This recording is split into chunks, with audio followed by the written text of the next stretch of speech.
ప్రస్తుతం ఈ drugs case కి సంబంధించిన కంప్లైంట్ కాపీ మొత్తం కూడా టీవీ9 చేతిలో ఉంది. ఫామ్ హౌస్ పార్టీపై ఎఫ్ఐఆర్ నమోదైంది. అసలు ఫిర్యాదు కాపీలో ఏ అంశాలు ఉన్నాయనేది మనం తెలుసుకునే ప్రయత్నం చేద్దాం. ఫామ్ హౌస్ డ్రగ్స్ పార్టీపై మొయినాబాద్ పిఎస్ లో ఎఫ్ఐఆర్ నమోదైంది. ఎన్డీపీఎస్ యాక్ట్, ఆర్మ్స్ యాక్ట్ ప్రకారం కేసు నమోదు చేశారు. మొయినాబాద్ ఎస్ఐ నయీముద్దీన్ ఫిర్యాదు మేరకు ఈ కేసు నమోదైంది.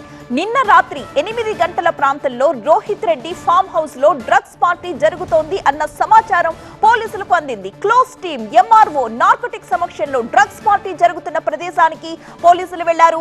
సరిగ్గా 9:30 పోలీసులు లోపలికి అడుగు పెట్టారు. బిజినెస్ ట్రిప్ కోసం తరచూ సిమ్లాకు వెళ్లి వస్తూ ఉంటానని పోలీసులకు చెప్పాడు కౌశిక్ రవి. కౌశిక్ రవి ఎవరు అంటే ఈ డ్రగ్స్ ని సిమ్లా నుంచి తీసుకొచ్చిన వ్యక్తి కౌశిక్ రవి. అక్కడి నుంచి అతను కొకైన్ కొనుగోలు చేసినట్లుగా ఒప్పుకున్నాడు కూడా.